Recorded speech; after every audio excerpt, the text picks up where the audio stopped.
Hello and welcome back to the X-Files Revisited. We are going on with season 7. We're now up to episode 5, which is Rush. Brian, tell me a little bit about the legacy of Rush. Well, given that last episode, or 2 episodes, however many episodes ago it was, Hungry? Are you talking about I Hungry? think it was Hungry. Episode 3. So I think with Hungry, we started playing a new game, didn't we? Because I'd found out what the ranking of the episodes was for this Yes. specific season. So before we get to where we think this sits overall in the grand scheme of X-Files things, where do you think this sits in the season? We've got 22 episodes this season. Yep. Ranked, where do you think IMDb puts this? 13. 13, okay. Puts it at 17. 17, right, okay. So it's definitely in the lower third. Yeah. But where Whoa. do you think it sits in the 217 episodes? Oh, I'm just going to go for 157. Ooh, that was close. It was 159. Whoa. You were 2 off. So right there, you can, you asked me what the legacy is. It's clearly it's not one that's beloved. Now, I mentioned during our review of Hungry that I felt like this follows a pattern that Hungry did, which was let's see it from the Monster of the Week's point of view. Let's get in their head. Let's kind of follow them, stay with them. Let Mulder and Scully just kind of weave in and out of it. And a lot of that, I think, maybe creatively, the creative choice to do that, like, 2 episodes out of the 5 that we've had, is to give Mulder and Scully, to give David Duchovny and Gillian a bit of a break, that kind of thing. We saw that with Hungry, it kind of worked. And when we were talking about Hungry in that episode, I did mention another one that we've got coming up where I thought perhaps it doesn't work. Yeah. And we'll get into the reasons as to why when we do the episode, when we start talking about it. But I think that maybe those reasons that I have maybe play in to why this is in that bottom quarter of the X-Files overall ranking. Although I would be curious to see if you agree with that, see if we're on the same page with that. But yeah, there you go. So shall we get into it? Absolutely. Let's do it. We open up on a guy called Anthony who meets another guy and a girl called Max, and I didn't grab her name at the point I was making my notes, so at this point it's just girl, Max and girl in the woods. It's Chastity. Chastity. I had trouble with her name throughout, to be honest, because I kept on as soon as I heard it, it was hilarious. Don't ask me why. I just thought it was a hilarious name, and it just stuck almost immediately. Well, I didn't even hear Chastity until later on. I heard something else. I remember writing in my notes, but I can't see where I've put it. But I thought I kept calling her something else because I misheard Chastity and thought it was something else. But yeah, whatever. So Anthony meets Max and Chastity in the woods. They make him swear not to tell anyone about the place, and then a cop shows up. And Anthony gets all like nervous, and then he turns to look back at Max and Chastity to see what they think, but they're gone. They're nowhere to be seen. So then the cop starts, being a bit like douchebag cop kind of thing with Anthony, and then all of a sudden, boom, something happens. The cop's dead. It's like it happens so fast he doesn't see it, but the cop's basically, his face has been. Yeah, the outside of his face is now on the inside of his face. Let's just say that much. So there's our intro. Yeah, and the episode's called Rush. The cop gets whacked in the face so quickly you don't even see it. So Yeah. immediately I was thinking ghosts. Yeah. I don't know why. I don't know. I think it felt like it was like a graveyard or something, and the guy in the leather jacket just felt like a throwback to the 50s. Right. So my mind was going completely elsewhere in this episode to not start with. not soaking up the clues. No, not at all. I got 2 Yeah. plus 2 and made 37. Okay. No, I think right off the bat with this, I knew what it was going to be, and not just because I've seen it before. I think like the first time I saw this, I was like, oh no, it's going to be like the Flash kind of thing, and which for some bizarre reason, and I know it shouldn't because it's the X-Files. Given some of the crap that we've had on the X-Files, it just felt too superhero-esque for me. Like there was a.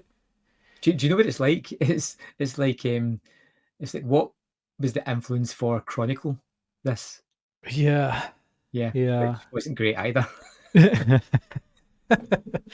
just like Smallville wasn't quite around yet. Yeah. It was coming up. Like we were on the cusp of like Smallville was just around the corner.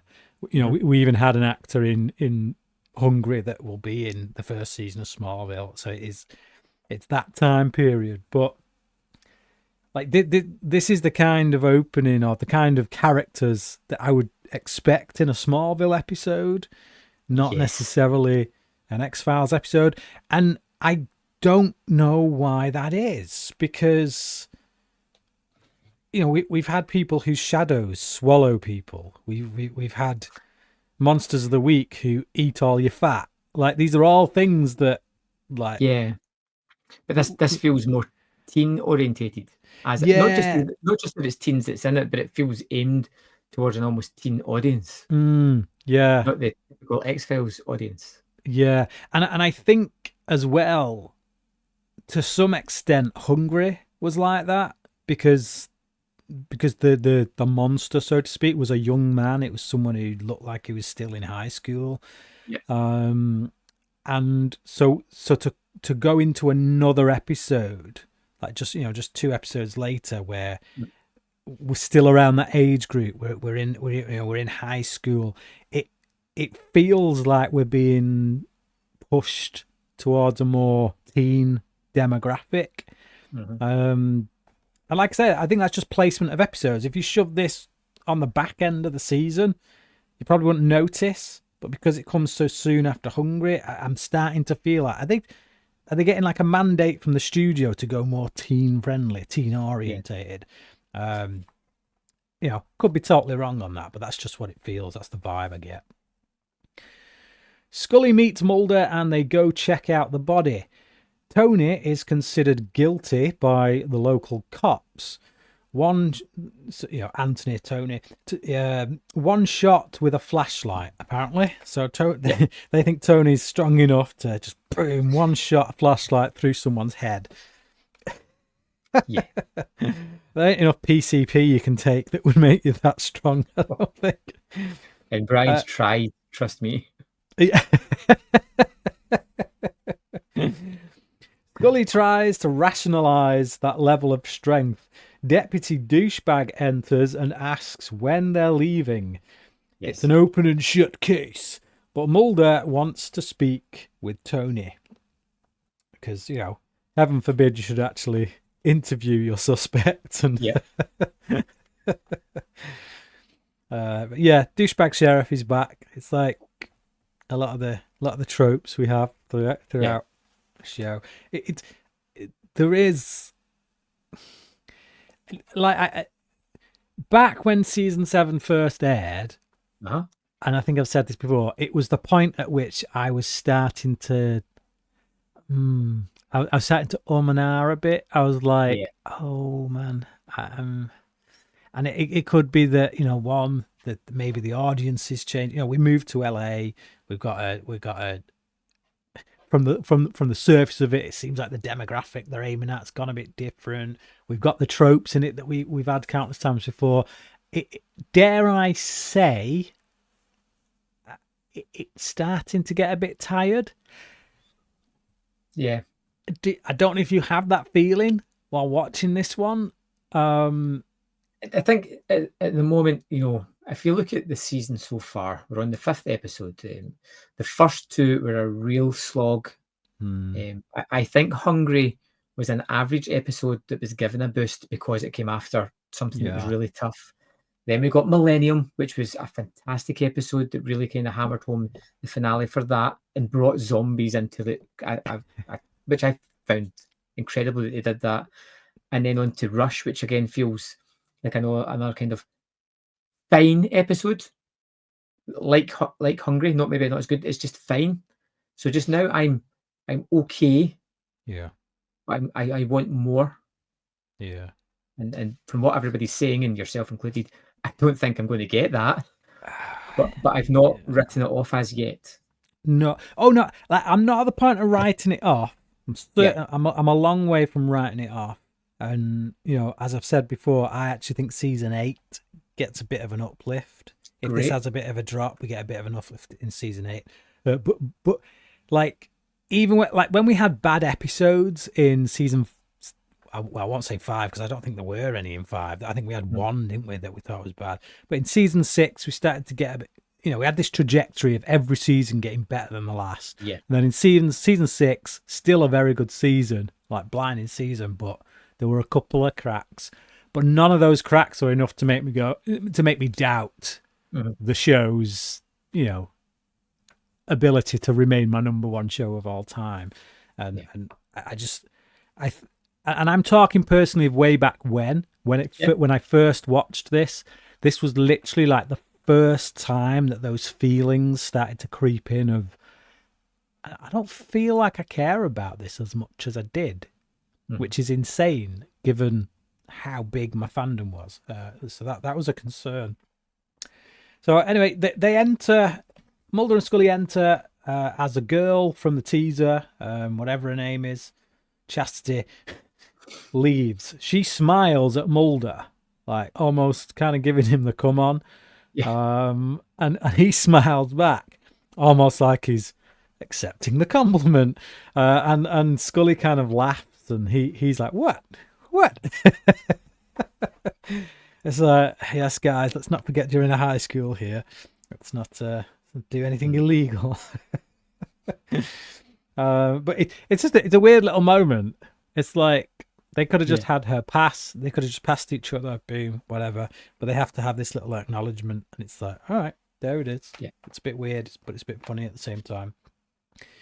They question Tony, who won't give up Max and his girlfriend, Max's girlfriend, Chastity.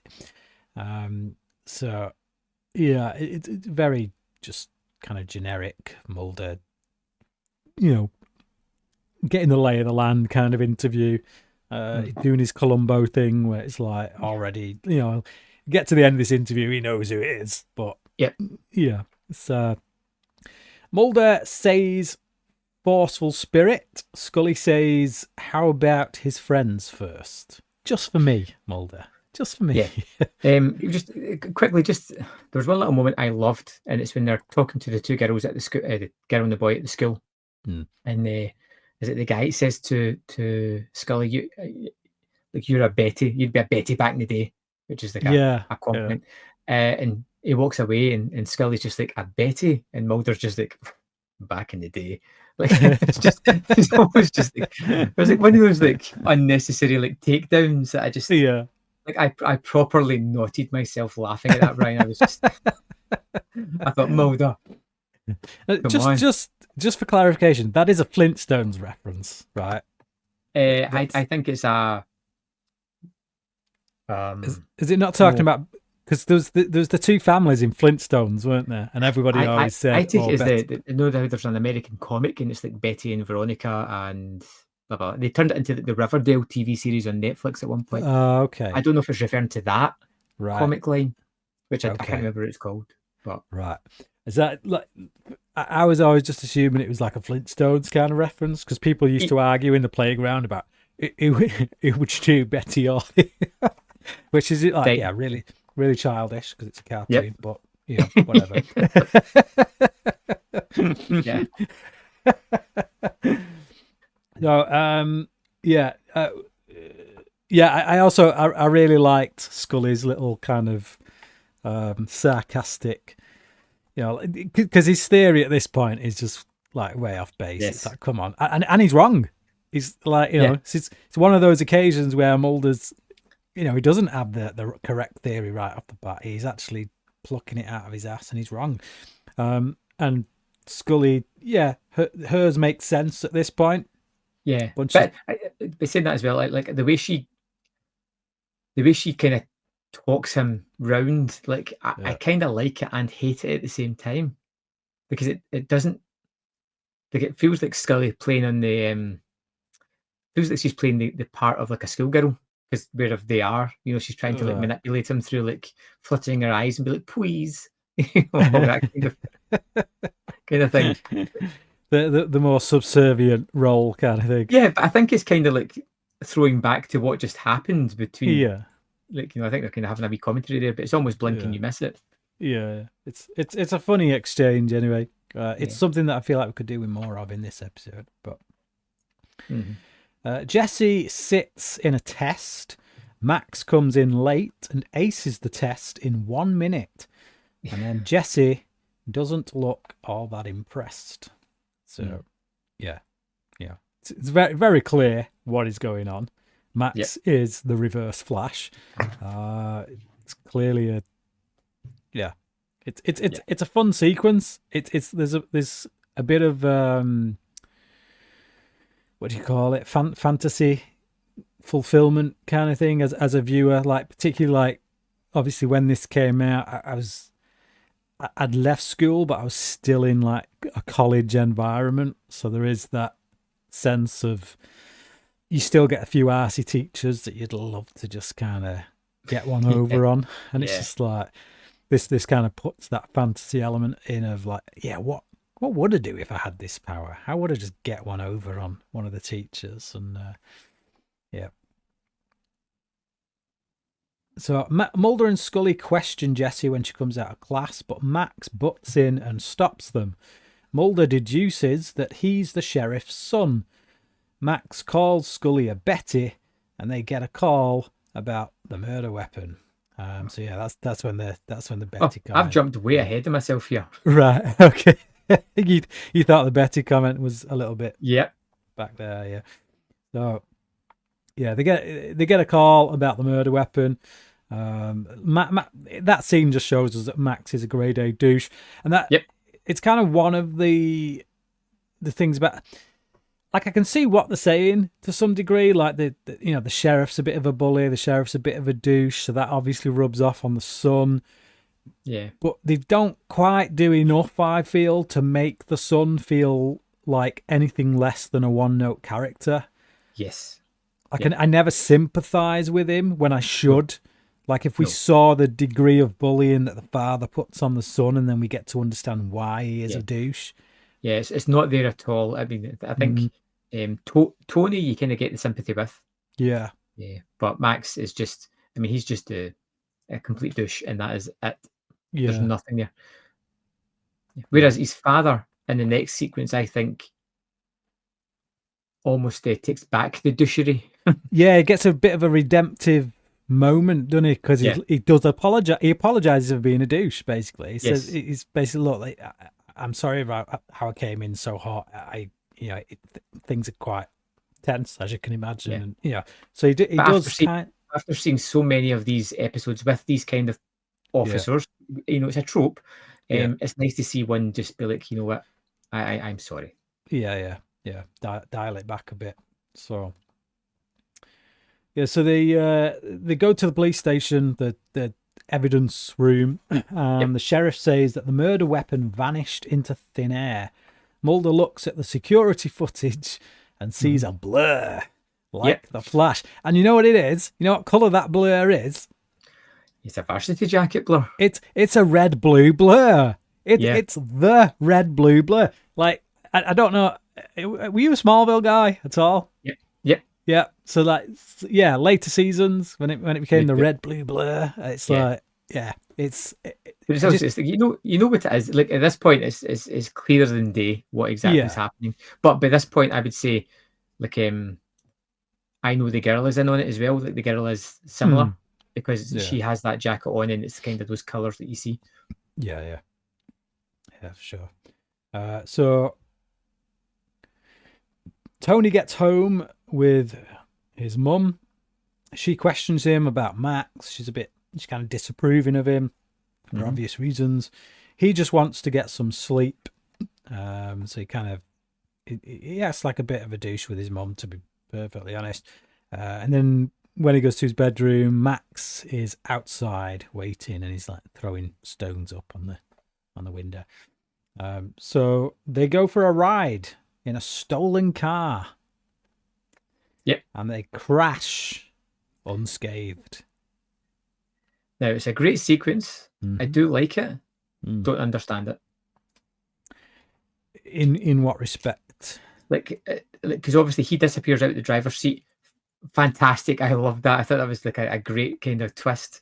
Yeah. It's when the boy crashes. Have we to assume that the fast guy protected him, stopped him from getting injured, carried him from the vehicle? Yeah.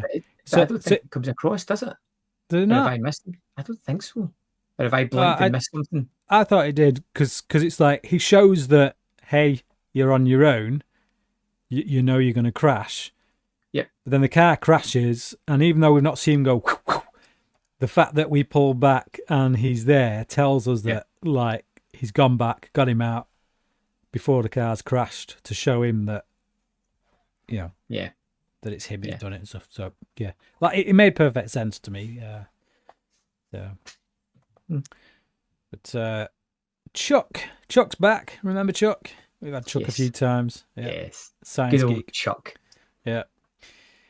I'm surprised at how many episodes Chuck has been in, or at the very least referenced in, because we've had a few calls with Chuck before. Like, even if he's not in the episode, they've phoned him and was like, Chuck, can you do this for us? And blah blah blah. But I never remembered Chuck being in the show this much. No, it was a surprise, but it was a great surprise to see him pop up. Yeah. So Chuck sciences the shit out of the security footage, to quote Matt Damon in The Martian, and he finds the red-blue blur. So, yeah. Tony asks Jessie how Max did it. She says he'll find out. Then he starts to have second thoughts about being cut out to join them. Max shows up and makes a douchebag comment about moving in on his girl. It's just like I hated that line of dialogue because it's such a 90s. It's such an 80s/90s line of dialogue where a douchebag kind of jock type kind of sees some other guy talking to his girlfriend. So he comes in and goes, "You moving in on my girl?" Yeah. It's just like, I hate it whenever I hear it. Like, and I know I've heard it loads of times before. Countless times. Yeah. And it's just like, it's just one of those generic lines of dialogue that, this scene has been replayed in so many high school movies that it just makes me roll my eyes when I hear it. Max gets an F on his test, and he leaves in silent protest. So we know that teacher's got it coming. Oh yeah. But yeah, I mean, like, again, what a douchebag teacher. Like, but although, I mean, I don't know how we can get away with this. No, no. What? How the teacher can, or how Max can? Yeah, no, how the teacher can. Like, I mean, they can't prove anything. He got it all right. He did, but like, it's so obvious that somehow he's cheated. Like, you don't rock up, grab the exam paper that you've never seen before, turn around, and go, whoosh, there you go. Less than 5 seconds flat. It's just clearly cheated. I can't prove it. I don't know how, but you clearly did. Yeah, but you can't, without proof, you can't really, can't go on a feeling. You can't convict somebody on a feeling. I just yeah. So Tony asks Jesse how he gets out. She has no idea. How he gets out of the group. So because he's desperate to be like, actually, I want to distance myself from this right now. I'm done. I'm cool. I can go back to being on my own and being a loner. Thanks. So and then Max kills the teacher in quite a brutal fashion. Got to be said, it's a pretty cool death scene. Yeah, I was expecting this to be almost like him at home alone at night, like making a sandwich or something with all of a sudden not in the middle of the school, in the middle of a busy canteen. Yeah. It's like Max knows that he can move so fast that no one's going to see him do it. Yeah. And yet he gets to do it in front of everyone. And that plays into the side of his character, which is really narcissistic. This is a narcissistic guy. So it stands to reason that if he's going to kill anyone, he wants to do it with an audience. And because he can and get away with it, then that's where he's going to do it. But yeah. Mulder suspects Max, obviously, because he's going all Columbo on his ass. Yep. Max used to be a good student, apparently. Says he's going through changes. Scully says, yeah, like puberty, dude. Max has been taken to the hospital and suddenly... a detective comes in and says Max has been taken to the hospital suddenly. So they kind of scoot off. But yeah, this whole... Really? You going there? The whole puberty thing? These guys are past puberty. I'm sorry. Long past it, right? This is your usual 25-year-olds playing... I mean, what are they even supposed to be? Like 17 in this? 16? Please tell me they're not meant to be 16. Are they meant to be 16 in this? I think they're round about that. Oh, no way. No way. No. See, I can believe the whole super speed nonsense, but believing that these guys are meant to be 16-year-olds is... That's a step too far. It is a step too far. Big time. Yeah. Okay. Tony runs into Jessie in the hall as she leaves the school upset. She says the less he knows, the better. Yeah. There's a lot of scenes here that are like we're getting given information second hand. We're not seeing anything. Like Max being rushed to the hospital. We don't see that. We don't see him go down. We don't see him get ill and suddenly have to be taken. We're just told, oh yeah, by the way, Max is in hospital. Really? Okay. And then Jessie goes running off and she's upset. Now, we can assume from that she's been told that Max has gone to the hospital. We can also assume that she's upset that the teacher got killed and she knows that Max did it. But it's just this kind of, we're rushing through it because we don't have enough screen time to fit in all the details. And it feels a little bit lazy to some degree. Although, but at the same time, I don't really want to see it either. No. Like we don't need to see it. No. But it's not done in a way that makes you feel like it's organic. It's done in a way that makes you feel like, I'm sure we've got a scene missing there. But whatever. Moving on. I feel if this was a more compelling episode where I was into the characters, I would absolutely have wanted to see that sequence. But I feel like this is a throwaway X-Files. One of those ones where like nothing is going to happen that really matters. And so like the fact that we don't see him falling and being rushed to hospital, I'm just like, cool, we can miss out more sequences I'm not interested in and get to the end.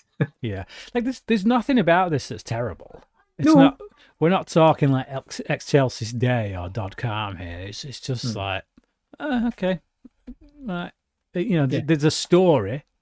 It's moving along well enough for me to be engaged, but I'm not like, oh, this is top tier X-Files. No. Various things like like Fearful Symmetry, if they just cut that after the intro and went straight to credits, it would have been far better. Yeah, absolutely. So he follows her to the woods, and she goes into this rock cave. He ends up in there, sees this shaft of light, and then we get Wibble Wobble Man. Yep. Basically, the light kind of takes him up, and he's like, so, yeah. And already at this point, I'm like, we are not even getting a hint of a clue of an answer. Like, this is just going to be one of those ones where it's like, magic light beam. Yeah, that's all it is. This is all the explanation we're getting. Yeah. We're never going to find even out. A thing like Mulder coming out with, like, you know, back in ancient Sumerian times, there was a folklore of a light that blah, nothing. Nothing. Yeah, it's just, hey, it's there. It's in this cave, and seemingly no one has ever discovered it until now. Yeah, like you tell me no one's been in that cave, and it only charges you for a little while. Yeah, it's a bit. It's an ask. There's a lot in this that is an ask. Yes. So Mulder and Scully speak to Max with the dad stood by. They accuse him, say he has powers that are causing high levels of exertion on his body. And then Dad's like, let's step outside. Because he's like, I ain't hearing this crap.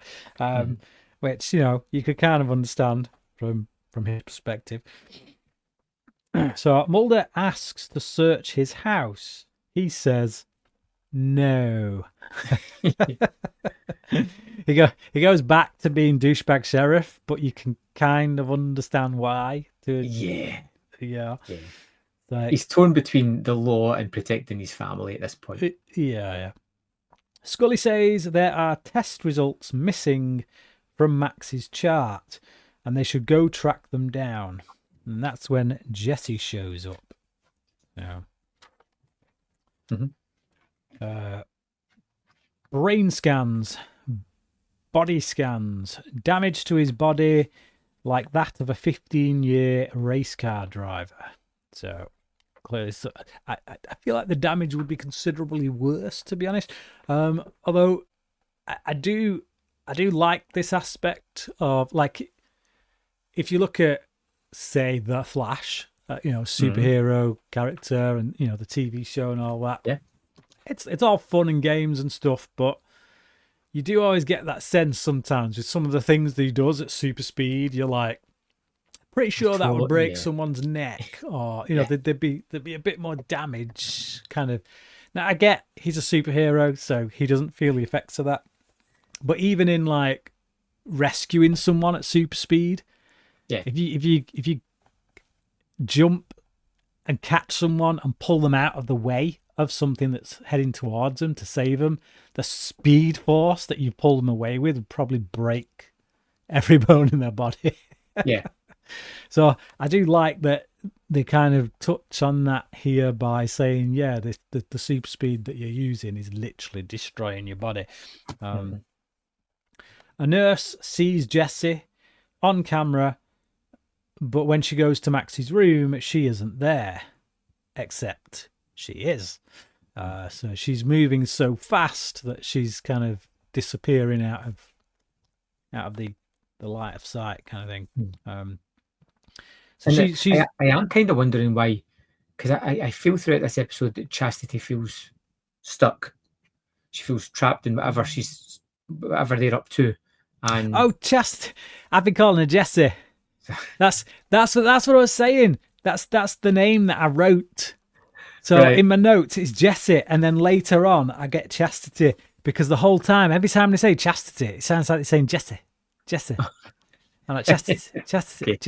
So yes, it's right. Go on. I feel like Chastity is stuck in a situation she doesn't want to be in. I feel like she feels trapped. She's in too deep and doesn't want to be there, because she's always trying to talk Tony out of the situation. Yeah. And I wonder, why is she helping Max at this point? Fear, I would say.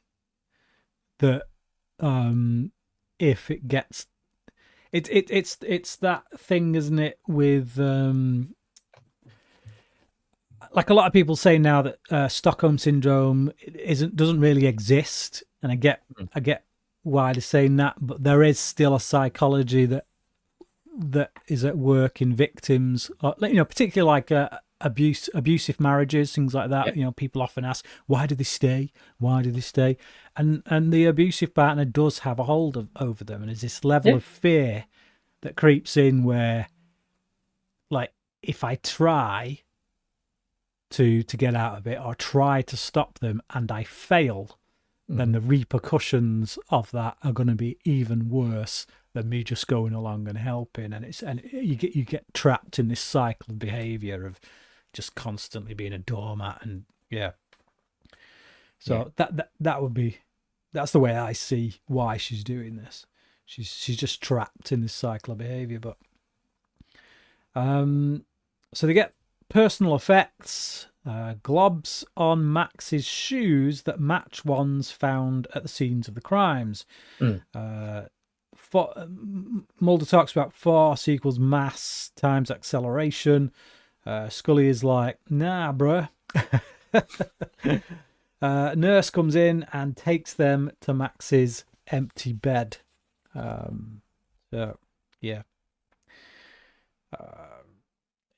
I can't remember how Mulder linked to the whole force equals mass times acceleration, but he does, and it kind of makes sense when you're watching it. But is it the burnt rubber off the shoulder of the Sue? Is that it? Oh yes, yeah, that's it. Yeah. So Jesse takes Max to the cave. Not Jesse. I'm still calling her Jesse because that's what I've written. Chastity. People are going to be so confused. Who's he on about? Jesse? Why does he keep bringing Jesse into it? Yeah. So Jesse Chastity. Flipping. Chastity takes Max to the cave. Max goes in while Tony comes out. They talk about making things different. So yeah, it's all a lot of scenes of them going from one spot to another, and like nothing's like, I don't ever feel like characters are growing.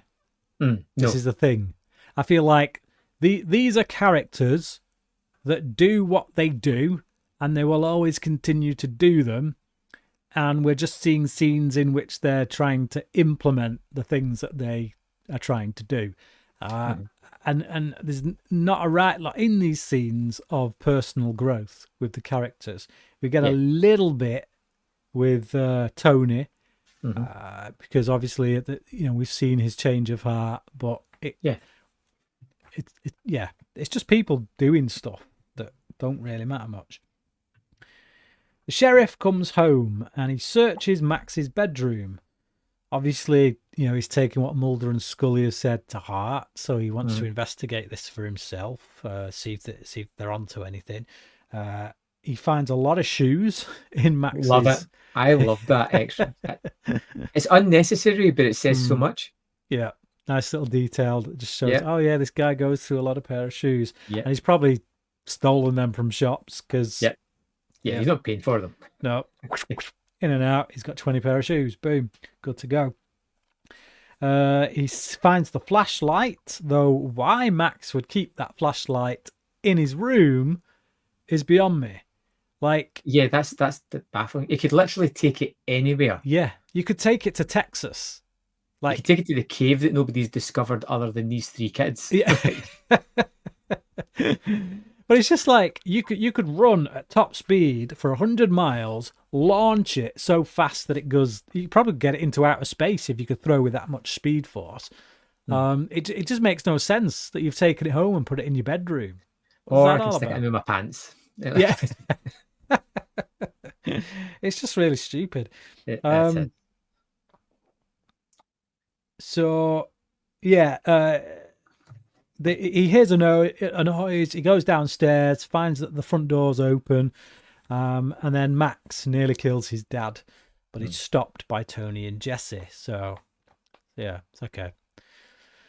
Face-off sequence between, and again, it's like I don't feel there's not enough work has been done to show that the dad is that overbearing. is that much No. of a bully. No. So Max just comes off as pure narcissist and nothing else. I don't sympathise with him anyway. I'm not like, oh, I can understand you, Max. I can understand why you have these feelings towards your dad, but please don't go down this route. It's just like, you're a bit of a spoiled brat, really, aren't you? You're just like, So, yeah, Tony and Jesse, not Jesse, bloody hell, Chastity. Tony and Chastity stop him. Max's dad is brought into the hospital. Right, so this is where I realised in the episode what my biggest problem was with it. Okay. And it's precisely the problem I was talking about when we discussed Hungry, which is that in Hungry it was told from the Monster of the Week's point of view, which meant that Mulder and Scully weren't in it as much, but when Mulder and Scully were in it, they were participants. They were they were objectively involved in the case, so to speak. What they said and what they did kind of mattered. Whereas here, I realised once Mulder and Scully chat it over, and Mulder summarises that Tony is standing up to Max, protected his father, and they've probably gone to the source in the forest. That's when I realised Mulder and Scully don't need to be in this episode. Yeah. Nothing they're doing is having that big of an impact on anything that's going on. No. Like this is literally the Monster of the Week. These three kids, it's their story. They're playing it out amongst themselves. A little thing that Mulder and Scully said to the dad has sent the dad home to investigate his own son's bedroom. But beyond that, they're not doing anything. They're not important to this episode. No, they really aren't. They really aren't. In fact, if they're not there, events play out exactly as they're going to play out. Yeah. There might be a few little minor differences in order for people to get to a place a little bit differently, but beyond that, it feels like a short Stephen King story in which Mulder and Scully have kind of been shoehorned in to a few scenes. So, like, I mean, I'll get to it when we get to the final sequence, but like, yeah, I'll leave it for now. So Matt, they go to the forest, basically. They go to the source, and then for the first time in my notes, I write Chastity. So somebody says, Tony says her name here. They rock up. Tony says Chastity, and that's when I heard it properly for the first time, and was like, oh, it's not Jessie, it's Chastity. So I write Chastity in my notes. I'll remember that. But Chastity and Tony make their way back to the cave, trying to get there before Max. Chastity runs in first as Tony does that thing that is usually reserved for the girls in horror movies, which he trips over a twig. Yep. He trips over like a girl in a horror movie, says he'll catch up, but when he does, he finds her. I don't think she was stopping anyway, Brian. No. She's just like, yeah, whatever. I'm off. Yeah.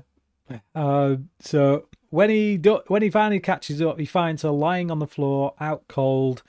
Max attacks Tony, takes his gun but tosses it, runs at Tony, but Chastity uses her super speed to get to the gun and shoot both Max and herself with one bullet. Great. And Love that's when Mulder and Scully show up with nothing to do. Like, this is exactly what I'm talking about. That their story has ended. right? Mm-hmm. The Monster of the Week story has ended without Mulder and Scully's involvement. It's the end of the story. Literally take Mulder and Scully out of it. They don't need to be here at all. Like, if you go back to Hungry, they're there for the final showdown, for the final, you know, they're an active participant in the choice that the but the monster makes in ending his own life. He would rather be shot than carry on living with this hunger, and he uses Mulder and Scully to do it. So Mulder and Scully become an active participant in what's going on. They're a part of the conclusion. If Mulder and Scully do not come through that door at the end, then the kid either escapes or goes on killing. Yeah. You know, so they're an active participant. Whereas here, it all plays out without any involvement from them, and then they rock up. Damage is already done. It's over, and they rock up. And I just feel like, what is the point of Mulder and Scully in this episode? Yeah. So Tony's in the hospital. Mulder tells Scully that geologists found nothing, and maybe it only works on young people. That's convenient. Yeah. Also, they filled the cave with concrete as a precautionary measure. Sure. Yeah. Right. And if you believe that, you'll believe anything. The government's got hold of that bad boy. There's no way they're filling that with concrete. Scully says Tony will go back to being an ordinary kid, but he looks at the clock as it slows down, as if to suggest that he still has the power. Who cares? Yeah. Yeah. Like, it's one of those stingers that if the thing has been covered up in concrete, then it certainly makes no sense. Because they run out of charge. They've already said that, like, it's been established. Yeah. So it's like, all right, okay. I'll wrap up first. It's an episode that moves along fast enough, which is quite amusing given the subject matter. It moves along fast enough for me to not care too much, but once I start to analyze it, it becomes a little more infuriating, because I'm just like, this isn't an X-Files for me. This is one, it feels more like a Smallville episode. And while I love Smallville, I don't really want X-Files to be Smallville. Yeah. And two, I want my heroes involved. I want our characters involved in the case that's going on. And I just don't feel like they are. Which, yeah. And that's fine if you're going to do an episode that is engaging enough to make you root for those characters. Now, you think, was the name of the episode when it went back in time, the baseball one, and it followed I can't remember what it was called, but you had the baseball guy who was really an alien, and then the guy who was meant to protect him, and they built that relationship up. Mulder and Scully are barely in it. You get Mulder at the beginning, and then you get like one scene with Mulder and Scully right at the end. They're barely in it, but it didn't matter because they did excellent work of making you care about those two characters that we were following for that episode. Yeah. So it's not a problem that Mulder and Scully aren't in it. It's a problem that if you're not going to put them in it, we better damn well be engaged with the people that you're giving us, and we're just not. So, yeah. For me, I'm going to say, oh man, given how much I've just ranted, I think I have to go 2.5. I was thinking 3 at the start because you know, like I say, it's just whatever. It's just it's got its moments, but given my criticisms, I think 2.5. Yeah, it's one of those nothing episodes. Like it does nothing like really bad to like make it stick out as one of the worst ones that we talk about a lot. But it does nothing good either. It's simply just an X-Files filler episode. Like you say, the lack of Mulder and Scully is awful. It's like a kind of neat idea of the rebellious teenagers live fast, die young. But again, they're so vapid that you don't care about any of them. The only one that seems to show a real conscience is Tony. There's certain sequences I like. I like the gunshot at the end. I thought that was terrific. Yeah. Really enjoyed that. But yeah, I think I'm with you on a 2.5. I was thinking 3. Am I just giving it a 3 again because it's fine? You know, if it's fine, if it's average, 2.5 is average. So yeah, 2.5. Yeah. Okay, so enough of Rush. Tell me a little bit about the Goldberg variation. So I remember this one being a really good one, actually. Okay. And it's about a guy, if my memory serves me correctly, it's about a guy who just has blind luck. Like no matter what, yeah. So no matter what he does, he always manages to wangle himself out of a situation because he's got luck. So yeah, if somebody's going to toss him off a building, they're probably going to do it just as there's a trampoline being something, that kind of thing. So yeah, I remember it being quite an amusing one, but not out and out comedy or anything. But that kind of, what was the writers that we loved? I forget their name again. This is Vince Gilligan, and I think they way back.